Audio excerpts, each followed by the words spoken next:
Chapter 1. It was a cold and icy day in the field far north. Although very few people lived there, many wild animals wandered around the frozen land.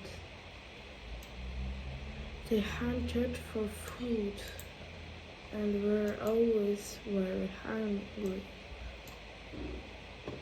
There were many wolves living in the wilderness. They looked like dogs, but were dangerous and much bigger. A pack of them were looking for food when they saw a team of 6 dogs pulling a sled. A man named Henry was running at the front of the sled. Behind the sled was his friend Bill. They were both wearing a white snowshoes. On the sled was a big wooden box with the body of Lord Albert in it. Bill and Henry were taking the box to the fort, which was far away. Bill looked around and saw an animal in the distance. He stopped the sled and whispered to Henry, "There is she-wolf following us again. I wonder where the rest of wolves are." "She sure is a big one," said Henry. Bill grabbed a stick and threw it at the wolf.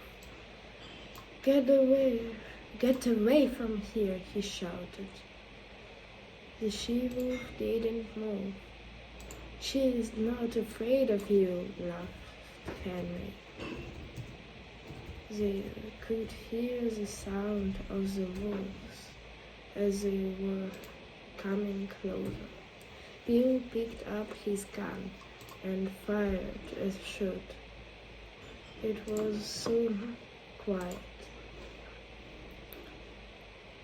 "That scared them all right," said Henry. The next morning, the boys woke up early and fed the dogs. "Look," shouted Bill, "there are only 3 dogs here." "A wolves," he said. "They ate our dogs," said Henry. "We must get out of here." They tied the dogs to the sled and set off. They were going very fast when the sled turned over. Bill and Henry untied the dogs and fixed the sled. The wolf pack was following them, but they didn't know. "Look over there," shouted Henry. "It's a she-wolf." One of the dogs started running all of a sudden, and the rest of the wolf pack and tracked the dog. Bill was angry. "I'm not going to let them get my dog," he shouted. He grabbed his gun and ran towards the wolf. Henry heard 3 shots and then loud yelps and cries. And he heard nothing more. Henry knew that he was now all alone, with only 2 sled dogs. For the next few days, Henry tried to get to the fort. At night he tried not to sleep because he was afraid of the wolves. He was now very tired. One night Henry fell asleep.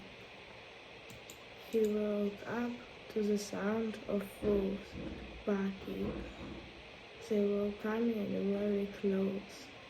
He knew that he was going to die, as he didn't have any more bullets. He made a circle of fire. He sat inside and waited. Suddenly, Henry heard shots and saw soldiers from the fort coming to help him. Henry was relieved. They were coming to rescue